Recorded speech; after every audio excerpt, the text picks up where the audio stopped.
မင်္ဂလာပါခင်ဗျာဂိစားချက်စီဖူဘောရှိုးကနေပြပြန်လဲပြီးတော့ကြိုဆိုလိုက်ရပါခင်ဗျာကျွန်တော်ဒီနေ့ဆွေးနွေးပေးချင်တဲ့အကြောင်းအရာလေးကကျွန်တော်တို့ချက်စီအသင်းပိုင်ရှင်တွေရဲ့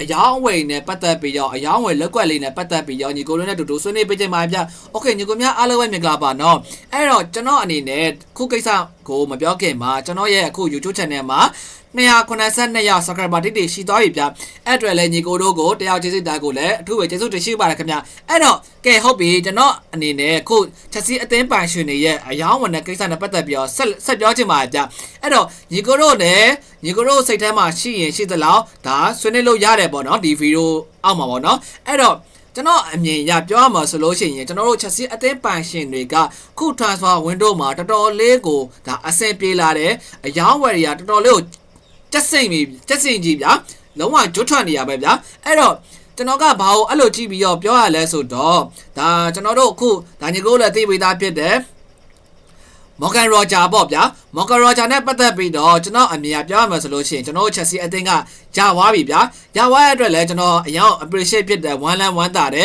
်ဘာကြောင့်မလို့ဆိုလို့ရှိရင်မော်ဂန်ရောဂျာလို့ quality မြင့်တယ် physical အရန်ကောင်းတဲ့ player မျိုးကိုကျွန်တော်တို့ချက်စီအသင်းမှာကရသွားတာကတော်တော်ရိုးအဆင်ပြေတယ်နောက်တစ်ချက်ရှိတာကကျွန်တော်တို့နီးပြစားပြီးအလွန်ဆိုအနေနဲ့လေခုဆိုလို့ရှိရင် physical ဘိုင်းရကိုက train ပေးနေတဲ့ဗျာဦးစားပေးပြီးတော့ train ပေးနေတဲ့အတွက်ကြောင့်မို့လို့ Morgan Roger ကကျွန်တော်တို့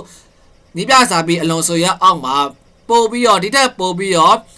ရေးချင်းတွေပို့ပြီးတော့ရှိလာမယ်လို့ကျွန်တော်ယုံကြည်မိတယ်အဲ့တော့ကျွန်တော်ကအံ့ဩမိတယ်ဗျဘာလို့ဆိုလို့ရှိ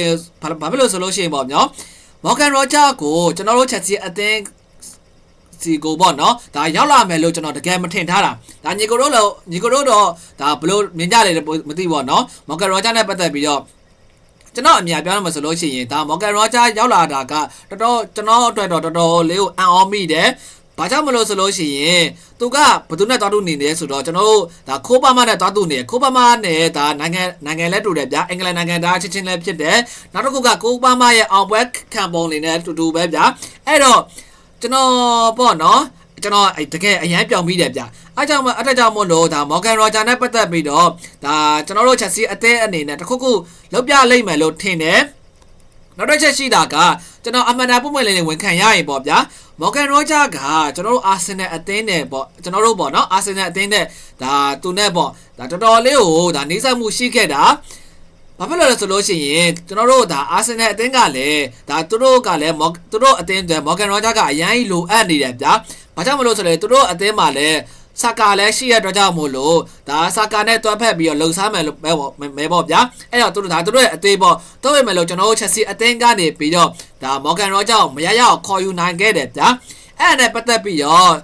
ကျွန်တော်အနေနဲ့ပြန်ပြီးတော့ကြည့်ရလို့ရှိရင်ဒါကျွန်တော်တို့ချက်စီအသင်းပိုင်ရှင်တွေရဲ့ decision တွေအတိတ်ကဘာလဲဆိုတော့ကျွန်တော်တို့ဒ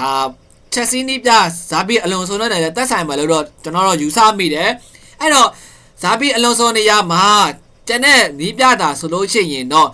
Morgan Roger လို့ပလေယာမျိုးကရောက်ဖို့တာမပြောနဲ့ဗျာဘယ်နာဘယ်လိုမျိုးဖြစ်နေမှန်းတော့မသိတော့ဗျာဟုတ်တယ်မလားလုံးဝရောက်မှာမဟုတ်ကျွန်တော်တို့ချက်စီအသင်းကိုလေဒါနီးပြဇာဘီအလွန်ဆိုရှိလို့ဒါလင်းရင်ကျွန်တော်တို့ဒါ Morgan Roger ကကျွန်တော်ချက်စီအသင်းကိုတင်းစီကိုပေါ့နော်ဒါရောက်လာတယ်ပေါ့ဗျာအဲ့တော့ကဲထားပါဘလို့ပဲဖြစ်ဖြစ်ဒါမော်ဂန်ရောဂျာလည်းရောက်လာပြီနောက်တစ်ချက်ရှိတာကအခုနီးပြစားပြီးအလုံးဆိုရဲ့တောင်းဆိုမှုတွေကိုကျွန်တော်တို့ချက်စီအသင်းပိုင်ရှင်တွေကတော်တော်လေးကိုလိုက်လျောပေးနေရလို့ကျွန်တော်အမြင်ရယူဆမိတယ်ဘာကြောင့်မလို့ဆိုလို့ရှိရင်ကျွန်တော်တို့ဒါညီကိုတို့လည်းတည့်ရတိုင်းပဲဒါပြီးခဲ့တဲ့အပြောင်းရွှေ့နေမှာဆိုလို့ရှိရင်အန်ဆိုမာရက်စ်ကလက်ထက်မှာဆိုလို့ရှိရင်အန်ဆိုမာရက်စ်ကဒါ CP ပေါ့လေ CP မှာတော်တော်လေးကိုလိုအပ်ချက်ရှိနေတဲ့အတွက်ကြောင့်မို့လို့ကျွန်တော်တို့ချက်စီအသင်းမှာတော်တော်လေးကိုလိုအပ်ချက်ရှိနေတဲ့အတွက်ကြောင့်မို့လို့သူကတောင်းဆိုတယ်တော့ပဲမဲ့လို့ကျွန်တော်တို့ချက်စီအသေးပိုင်ရှင်တဲ့အနေနဲ့မချေစည်းပေးနိုင်ခဲ့ဘူးပေါ့လေအကယ်၍ဒါကျွန်တော်စဉ်းစားမိတာပေါ့လေအဲ့ချိန်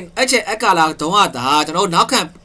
ပလေယာတအိုးကိုဒါတကယ်ရှာခဲ့အခုလိုမျိုးပေါ့နော်ဇာဘီအလုံးစုံမျိုးလိုမျိုးတောင်းဆိုပြီးတော့ဒါဖြစ်စည်းပေးနိုင်ခဲ့မှဆိုလို့ရှိရင်အဲ့ချိန်အကာလာသူက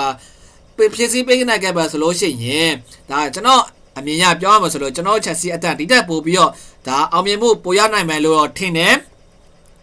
ဒါပေမဲ့ပေါ့လေဘလို့ပဲဖြစ်ဒါပြီးခဲ့ပြီးပေါ့လေအဲ့တော့ကျွန်တော်အမြင်ရအခုအချိန်တွေကပေါ့လေဘလို့မျိုးဆိုတော့စုပ်လဲစူးစားလဲယူပုံစံမျိုးဖြစ်နေပြဘာလို့ဆိုတော့ပေါ့ဗျာကောင်းတာလည်းရှိသလိုမကောင်းတာလည်းရှိတယ်ပေါ့ဗျာနေပြကောင်းတာကဘာလဲဆိုတော့နေ ဒီပြစာပြီးဆိုအလွန်ဆိုအနေနဲ့ခုဒါကျွန်တော်တို့ Chelsea အသင်းရဲ့ player တွေကိုကောင်းကောင်း train နိုင်တဲ့အချိန်တွေရှိတာဗျာဥမာအားဖြင့်ပြောလို့ဆိုလို့ရှိရင်ဒါကျွန်တော်တို့အခုဆိုလို့ရှိရင် Premier League တပတ်မှာတပွဲပဲကန်ရတော့မှာဗျာအဲဒါကြောင့်မို့လို့ကျွန်တော်တို့ဒီပြစာပြီးအလွန်ဆိုအနေနဲ့ကျွန်တော်တို့ Chelsea player တွေကိုကောင်းကောင်းမွန်မွန်ပြုစုပြောထောင်နိုင်ဖို့အတွက်အချိန်အများကြီးရှိသွားပြီဗျအဲဒါကြောင့်မလို့လဲကျွန်တော်ကအရန်ကိုဝမ်းသာမိတယ်လို့မို့ဆိုလို့ရှိရင်ကျွန်တော်တို့အကယ်၍များဒါပြီးခဲ့တဲ့ဒါရာသီမှာပေါ့ဗျာပြီးခဲ့တဲ့ရာသီမှာကျွန်တော်ချက်စီအသင်းအနေနဲ့ဥရောပဝင်ခွင့်ကိုရသားမှဆိုရင်တော့ဒါဒီပြစာပြီးအလွန်ဆိုအနေနဲ့ဒါခုလောက်တိအချိန်ရမှာတော့မဟုတ်ဘူးလို့တော့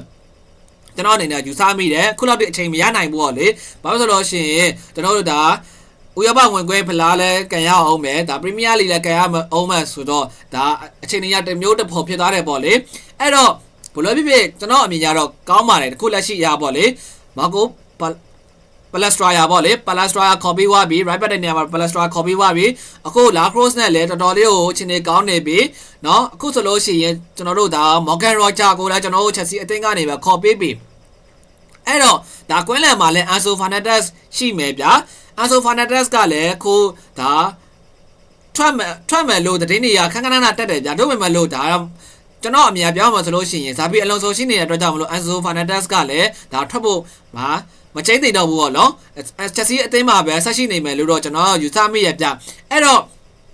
ဘလို့ဖြစ်ဖြစ်ပါကျွန်တော်အမြင်ရတော့ဒီအခုချက်စီအသင်းပိုင်ရှင်တွေရဲ့အယောင်ဝယ်ကိစ္စတွေနဲ့ပတ်သက်ပြီးတော့ကျွန်တော်အမြင်အရလုံးဝ appreciate တကယ်ဖြစ်မိရပြတကယ်ဟိုဒါကျွန်